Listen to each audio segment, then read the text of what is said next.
Yeah. All right, Richie. We'll talk to you soon. Peace. Peace. Yo ho ho, ladies and gentlemen. Sorry about that. I was just getting off of the phone with Richie from the AFC East Roundtable.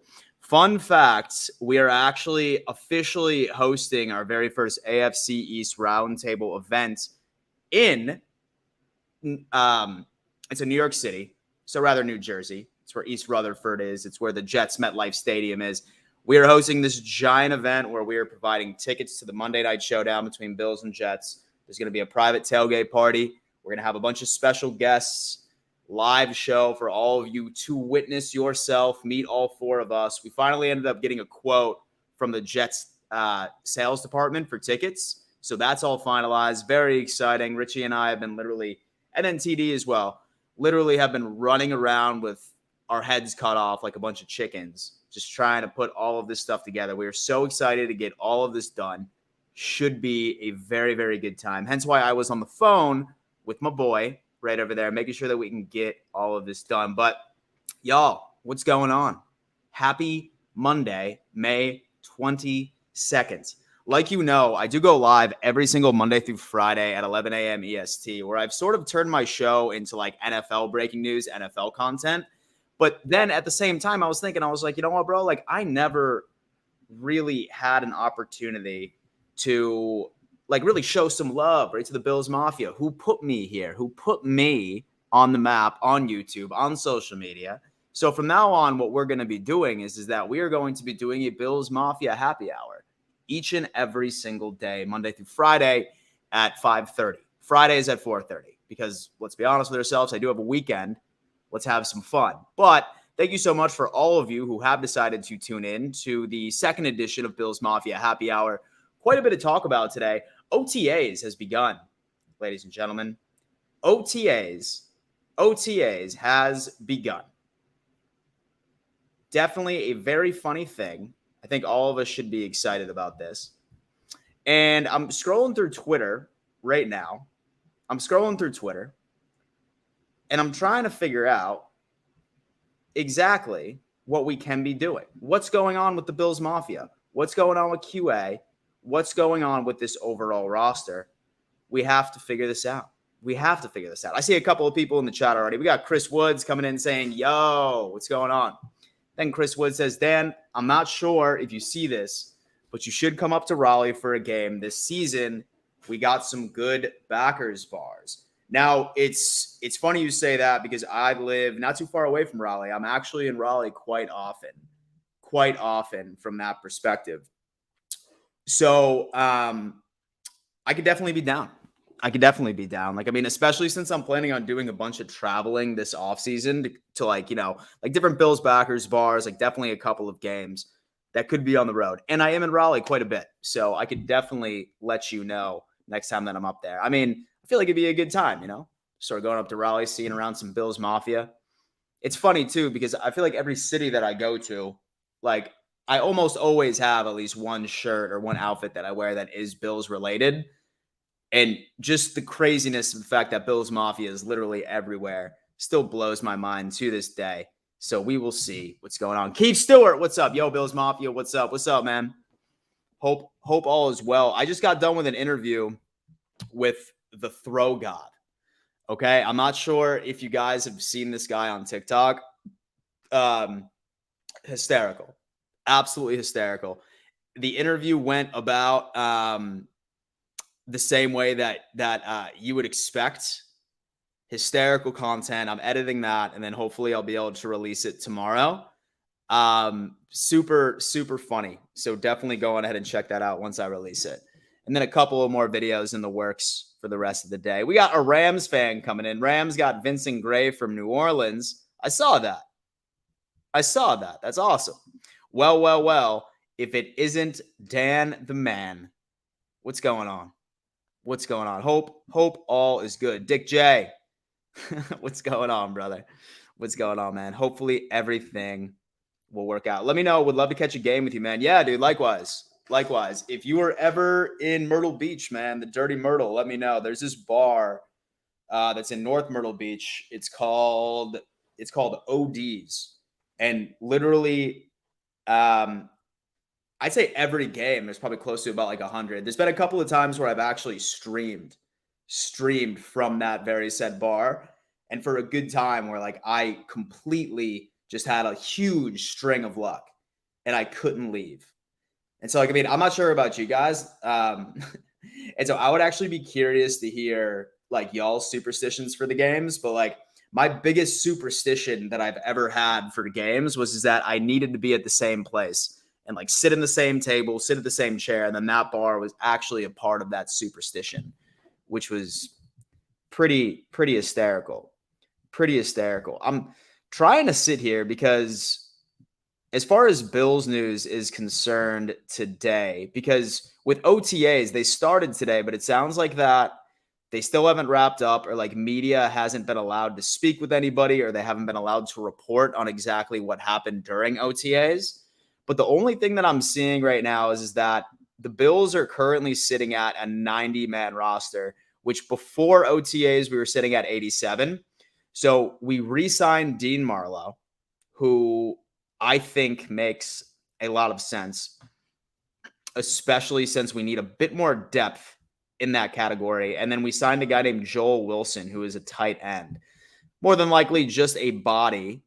It's more than likely than just a body to sort of fill some role when it comes into training camp by itself. But I mean, honestly, let's just be honest with ourselves. It's going to be Dalton Kincaid, Dawson Knox, and then Quentin Morris. I really can't see us like having more than 3 from there. I think that this guy is probably just going to be a extra body. Justin's coming in saying, go Bills, man.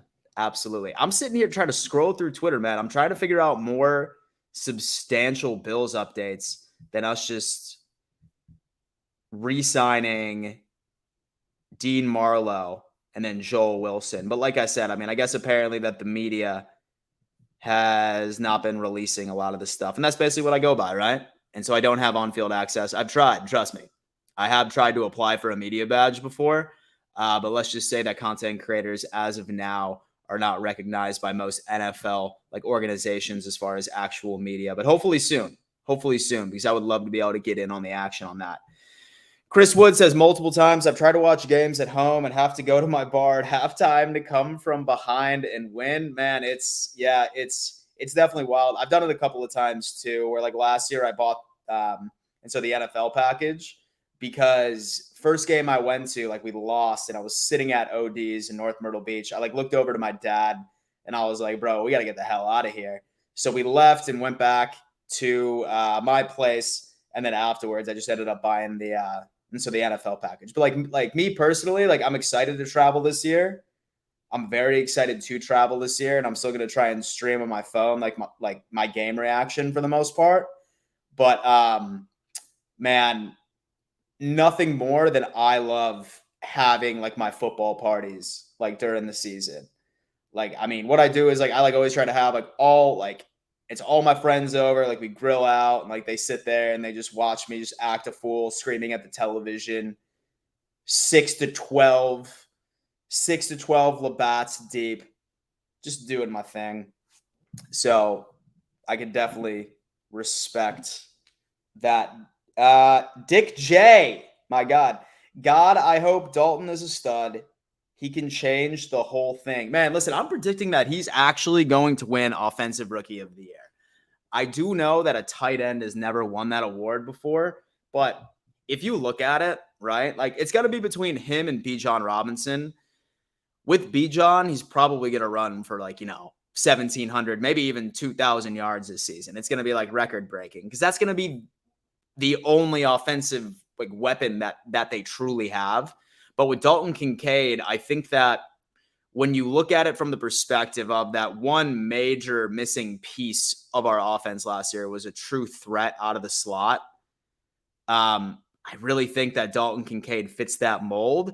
And I think that he might stray away from the casual Sean McDermott refusing to start rookies. I don't think that that's going to be the same thing with Dalton Kincaid. And I really hope that he just goes out there and he just becomes that dude.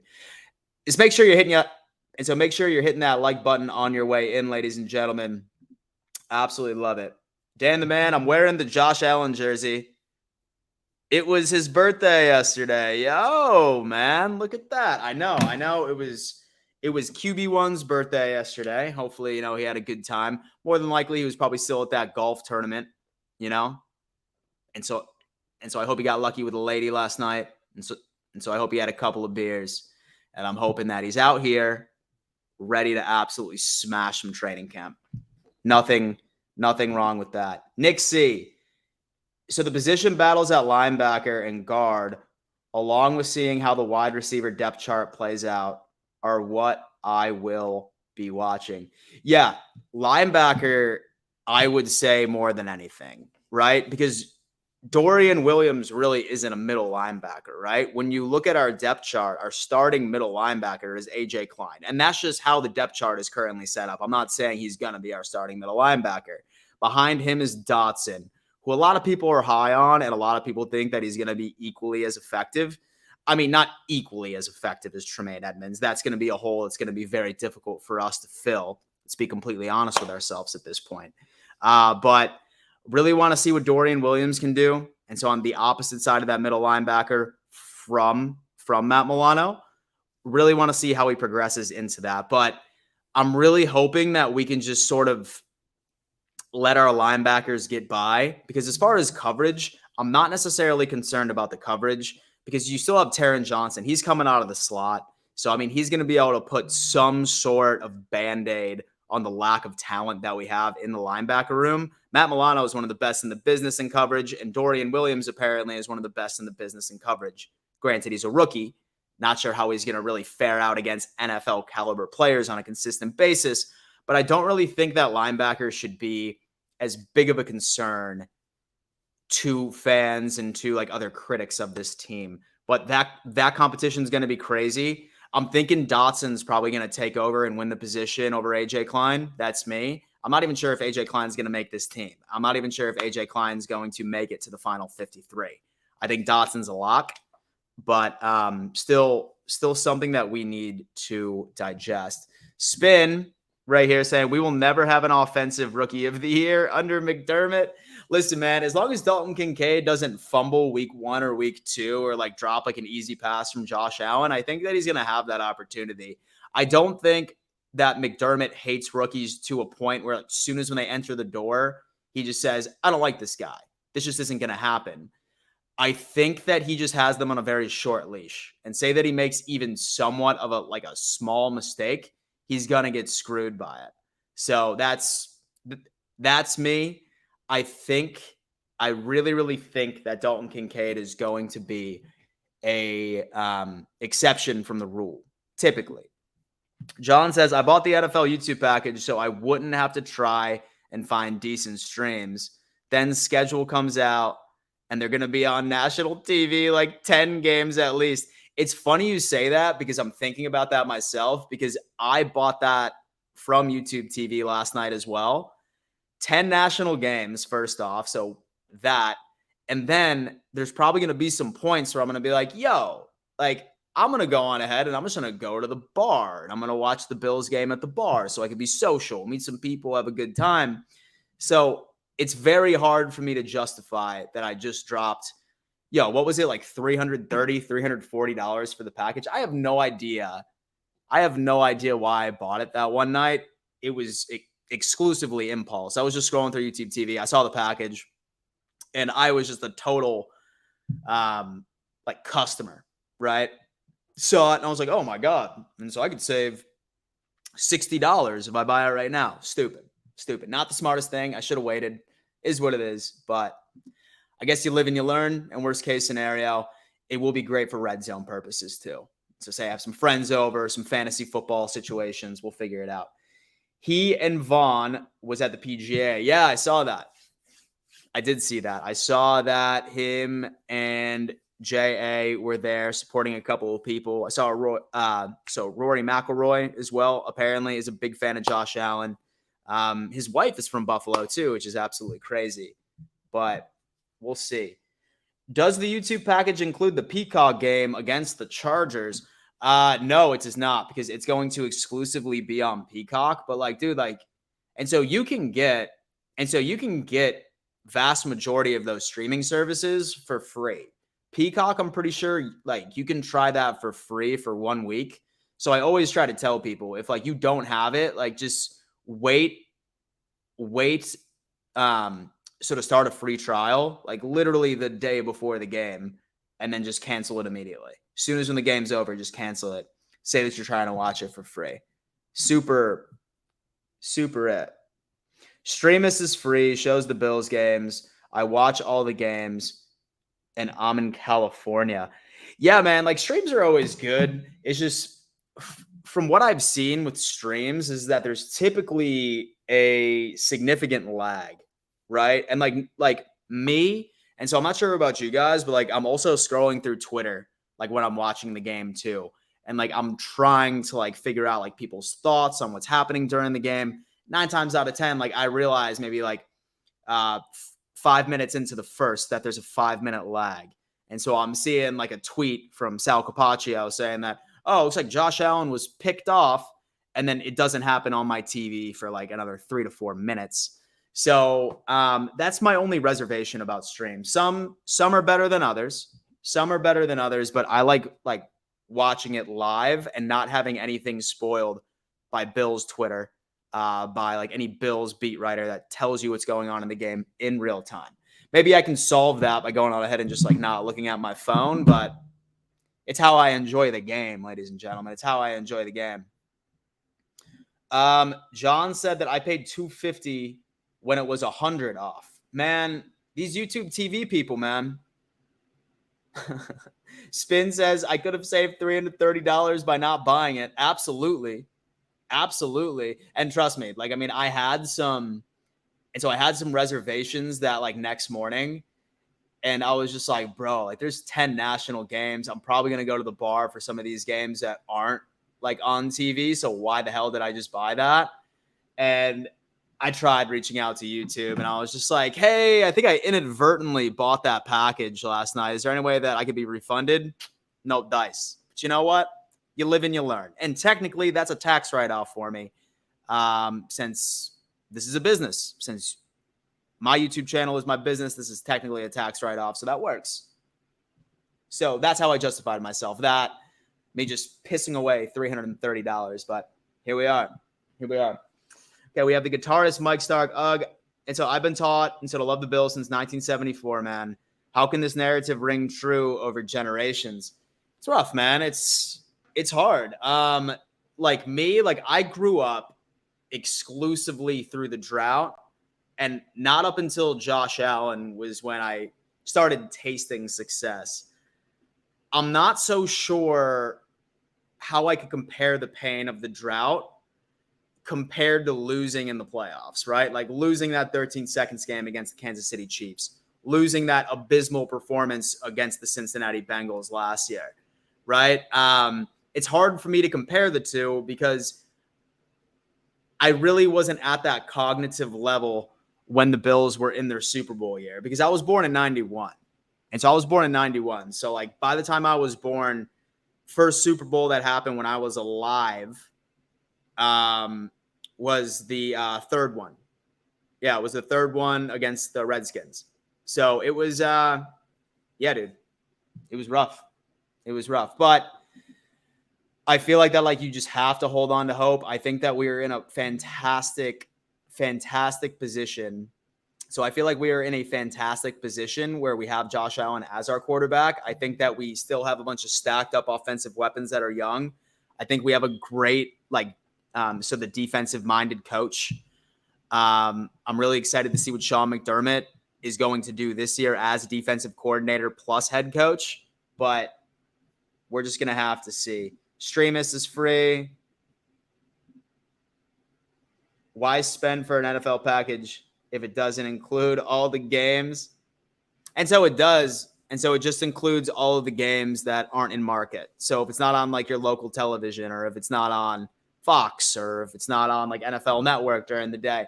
And so most of the time with the NFL package, this is for anybody that is just an absolute football fan, like a gambling degenerate, a fantasy football player. That's just how it works out. the delusional Patriots fans coming in and saying, don't worry, Bill's going to be eating the L pies again. That's right. Yeah. Mike Green said that the third Super Bowl was against the Cowboys. It went Giants, Redskins. That's right. It was the Cowboys 2 years in a row. So the first one that I was alive for on this earth was the Cowboys, and I was an infant. So like right by the time that we ended up losing, and so right by the time that like we lost to the Cowboys twice, that last time in the fourth, I was like 2, maybe going on 2. So it's hard for me to feel that emotion during that time. But the drought was sort of, for me, it was just like really all I knew, right? I mean, maybe the Music City Miracle. I mean, and so even during that time, like I was 8 years old, right? Like, yeah, like, I mean, I wanted us to win that game. I still remember my dad yelling at the TV, like just bitching that Rob Johnson was out there instead of Doug Flutie, right? That's a memory that I remember very fondly. And then I also remember him screaming at the TV when the Music City Miracle happened. But outside of that long-ass playoff drought, it was just something that I think I grew to accept. And I just wanted to watch my team. It was a way for like me and my dad to like bond like right during the regular season. But I just sort of expected it to always end in, oh yeah, we're rebuilding. I think I recall a couple of years, that one year. Damn, man. I'm trying to think of that one year that we went on an absolute tear. That one year where like we kicked the Patriots' ass. I'm pretty sure it was the first week of the season. And like we kicked their ass like 43-0 or something like that. Or 43-3. It was something absolutely crazy. I was actually there for that game. My dad brought me to that game, which was insane. I loved every single second of it. The guy that I was talking about, Trent Edwards, was also exciting. I thought that I had a little bit of time back in the day. I was like, oh, dude, like Trent Edwards, he's the truth. And then like you just always get disappointed at the end of the year. It was rough. It was rough. And so the Washington Foreskins was the second one, and the third and the fourth was the Cowgirls. Yeah, I got that. Thank you. The forward pass. Yep. Mike Green, that was it. First one, 31-0. That was a game, baby. Yeah, that was a game, man. So the Bills actually got screwed by the refs. I recorded that game, and the Bills were running down the field calling timeout. Refs waited till 11 seconds ran off before they did. It's been years and years of disappointment, right? Until that NFL scripts just comes back to bite you in the ass one day or the other.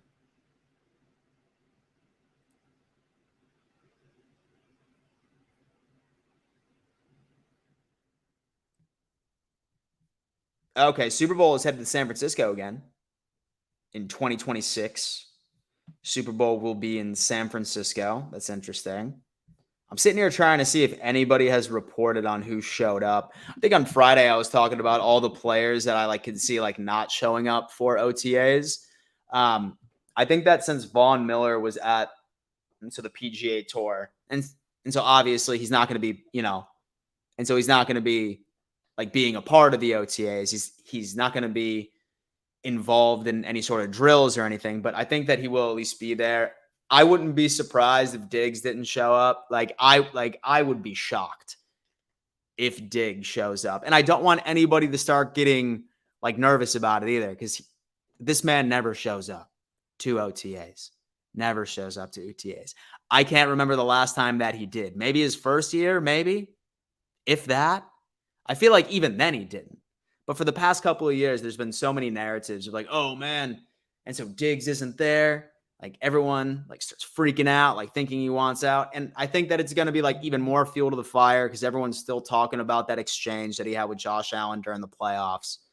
It's just, I just don't see Diggs being at OTAs, but at the same time, I don't think that anybody should, yeah. And so I don't think that anybody should be concerned about it. Let's see.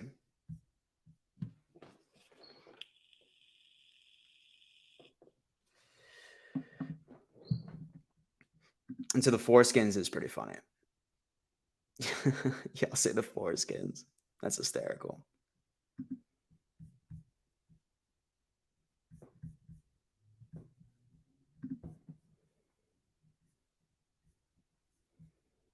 So I saw that thing again as well. Like we saw that D-Hop was being questioned on this podcast or whatever. And like, dude, I really hope that this doesn't start the whole thing that, oh, he's going to go to the Bills, because I know that D-Hop isn't showing up to OTAs for the Cardinals. He said that like out of all quarterbacks that he would like to finish his career out with, first person he said was Josh Allen. This guy is basically begging Bean to make a move. Unfortunately, I'm just not seeing it happen. I'm just not seeing it happen as much as I really want it to, man. I'm just not seeing it. John is coming in. Josh got that girl out of his head now. He's going to rock this year. I hope so. And so I really hope that he's not out there. He's not trying to secure another wife. Worst case scenario, hoe around a little bit. I'm fine with that. So if you want to play the field a little bit, Josh, do you, but don't commit to anything. Be married to the damn game. Be married to that Lombardi trophy. Toxic relationship, I know, but bring it home, baby. Bring it home. Joey Sands, he's saying, Uncle Danny, what's up, man? How's the best uncle in the whole world doing? Bro, I'm doing good. I'm doing good, man. It's been a busy day. It's been a very busy day. It's been a Monday, you know what I mean? Like long day, long weekend. Mondays of Mondays, a lot of editing. I'm sitting here just scrolling through Twitter. I'm trying to figure out where the hell any of this news is from the first day of OTAs. But like I said, more than likely, this whole thing is going to be, more than likely, this is probably going to be a little bit of time before we see anything, right? I feel like that we're not going to,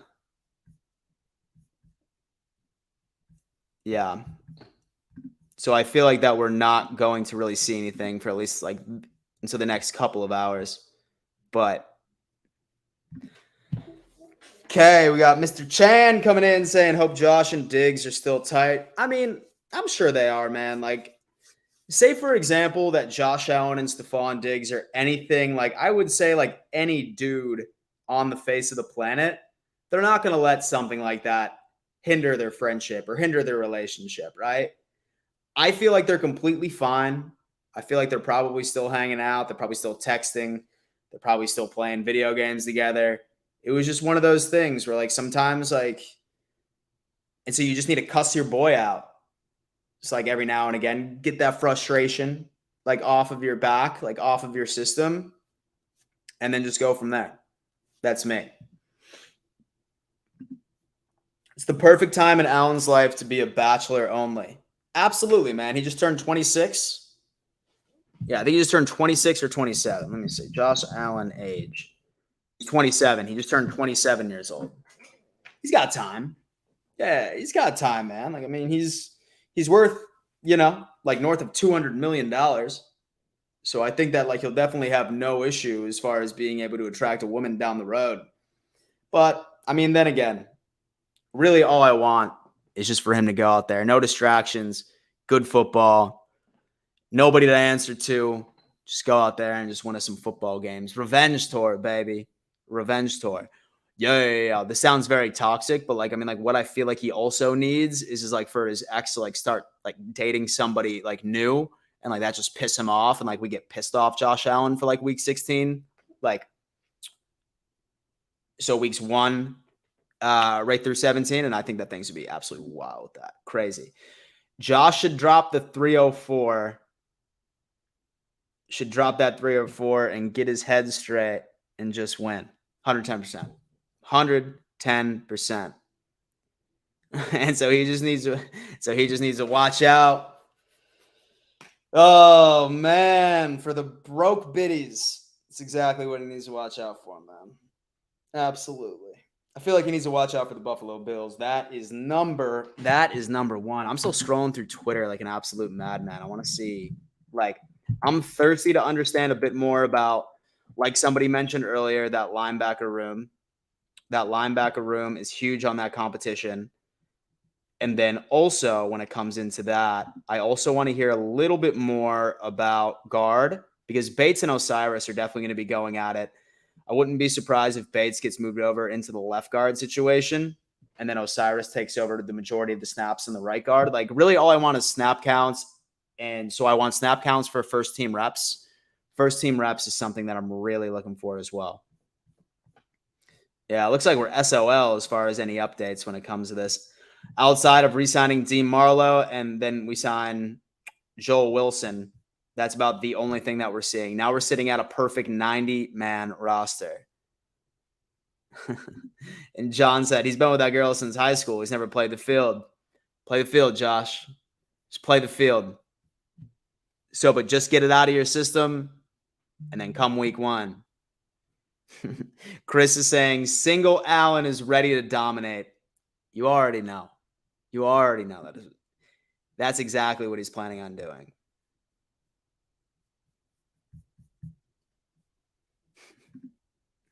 His master at work is SOL. What do you mean by that? That's why his master at work is SOL.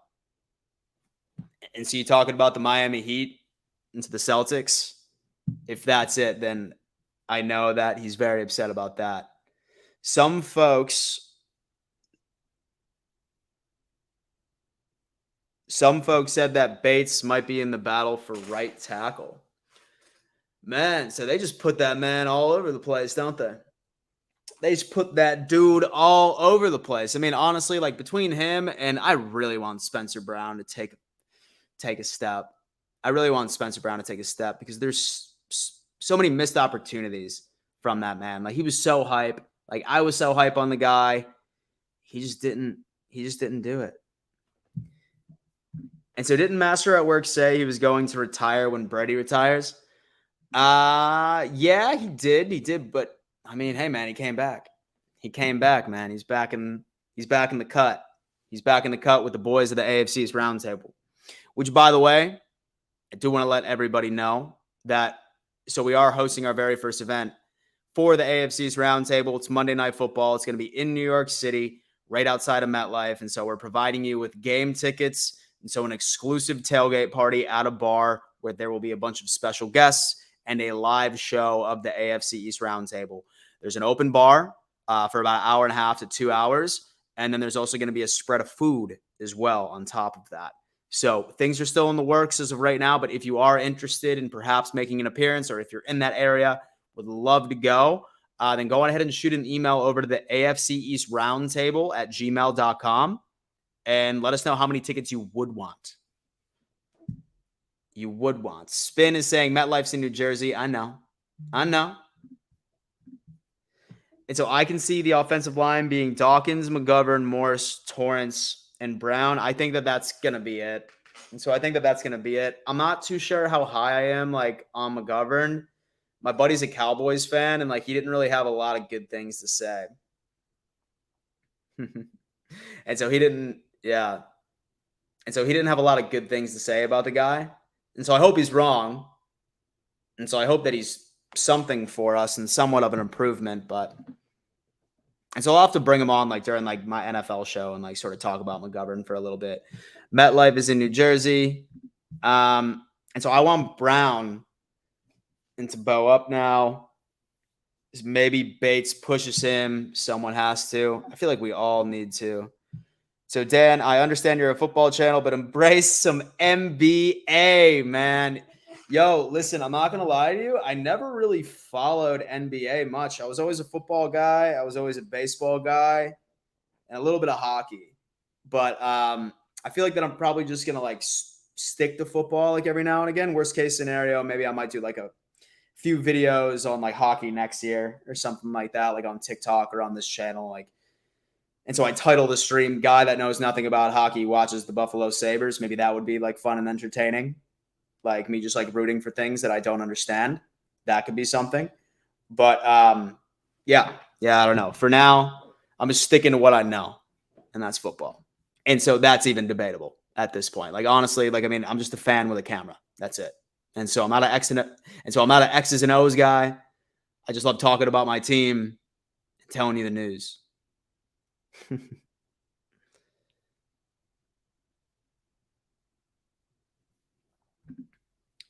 So Corey, the creator, says it's probably hard to have good things to say about your line when your quarterback is made of glass, though. Oh man, I think you're talking about Miami, but yeah, say that you are, say that you are talking about Miami. Then yeah, that's definitely the fact. I'm still surprised that they had zero interest in investing in any sort of protection for Tua this year. Still crazy. Oh, Dak. Oh yeah. I would say so. And so like top 3 glass QBs in the league, Dak, Tua. Who's another guy that like literally just gets injured by breathing, and so the wrong way. And so I wouldn't put Lamar there yet, but yeah, he's getting there. He's getting there. And so I think he's missed like the last 11 out of 22. Say Lamar, Tua, and Dak. Dude, like they just have zero luck when it comes down into staying healthy. And so at least up until recently.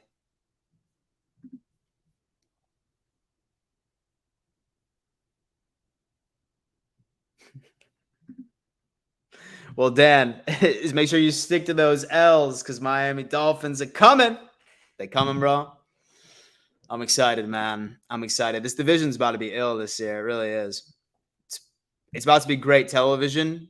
It's not a. It's certainly not going to be great for my health. It's my mental health or like my cardiac health, but exciting nonetheless.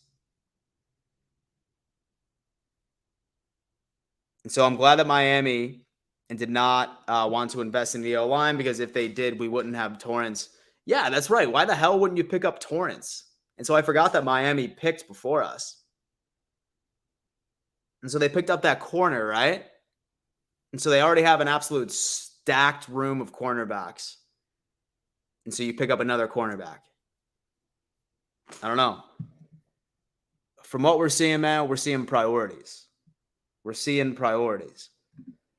Okay, we got Kyler Murray's getting there too. He really is. That dude. And so D-Hop wants nothing to do with that, man. D-Hop wants nothing to do with the guy.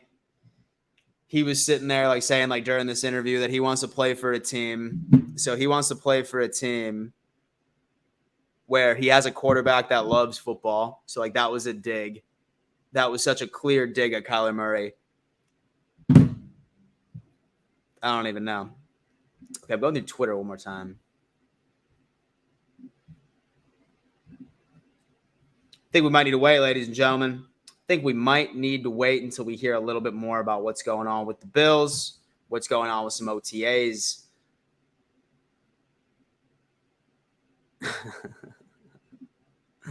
Dan, you might need AA after Miami gets done with you, man.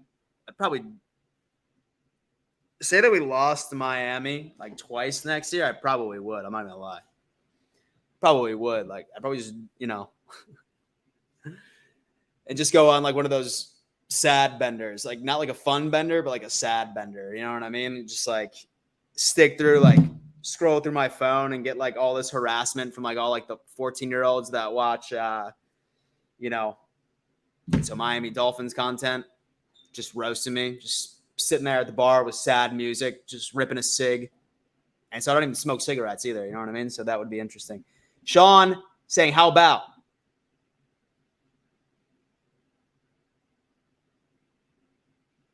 So Bills would be better. And so Bills would be better off going after Houston or another solid linebacker to replace Edmonds. Yeah, for sure. Like, I mean, as far as Dotson and AJ Klein, it's definitely not. I don't think that's a fix at all. I mean, honestly, like there's like very few linebackers out there that I would consider to be, and so middle linebacker that was available today that would be considered an upgrade, and so to Edmonds. But like the two that we have on our roster are just such clear downgrades. It's pretty rough. Not even going to lie. And so I'm interested in seeing if Shorter gets any looks in this offense. Dude is ranked number 1 out of high school on a list, including some pretty high-end dudes. I mean, honestly, man, and so I did like what Gabe Davis did his first couple of years when Brandon Beam picked him up, like right in those late rounds. I really like what Shorter has to offer. I think that he might actually flourish in this system, especially if Gabe Davis just can't really like step into that true wide receiver 2 mold. I think that you're going to see a lot of snaps from Shorter, especially on the outside. He's got the speed. He's a vertical threat. He's physical. 50-50 ball is there. With him being implemented, with Dalton Kincaid being implemented, I think that that's going to take a lot of pressure off of Gabe Davis, and that's not only going to make his game, skyrocket. Shorter might be a sleeper. I could definitely see him making this team. Very difficult not to see it, but so we need a defensive end, at least one vet to bring in, and so AJ and Boogie are so disappointing at this point. Hear me out. Some people are very high on this guy. This could be a comeback story of the year, but Shane Ray was a very interesting pickup. More than likely, he's going to make this 53-man roster because Von Miller is not going to be ready by week 1. I know that Brandon Beam was trying to say that he's hoping to be back by week 1, but I really don't see that. Shane Ray was actually the other defensive end on the Denver Broncos when they won the Super Bowl in 2015. Very good defensive end, first rounder. Second year did well, and then later on into his career, he got hurt and couldn't get back into the NFL. He played in the CFL and did very well. Very, very well. So this year he was invited. He was added right to the Bills roster, that 90-man roster, and I think that he might be somebody to watch for to be a sleeper to make this team. I have a feeling that Sean McDermott is 1,000% going to wait to see what he can provide. Wait and see what he can provide during the offseason and during preseason, excuse me. But that's just going to have to be decided then. But I am very, very excited. Okay, John's coming in and saying, what do y'all think about the possibility that McDermott starts playing 3 linebackers about 50% of the time to throw off offenses? I could see it. And so I could definitely see it. Like, I think that there's going to be a lot of tricks up of Sean McDermott's sleeve this year. I really think that there's going to be a lot of tricks up Sean McDermott's sleeve this year. And our defense is going to look a hell of a lot different than Leslie Frazier's. Because I don't want to see that soft, raggedy-ass zone that we've been seeing for the past couple of years that does decent, I guess, in the regular season, but is literally our demise and reason for our downfall in the playoffs. I do want to see some creativity, and my hopes are very high for what Sean McDermott can do. Really. Concrete's coming in saying, what's up, Dan Mitchell? Fins up. My guy, what up, dude? So AJ had 6.5 sacks last year with limited reps. That guy had the quietest 6.5 sack season of all time. Nobody talks about it. And so I got a lot of that.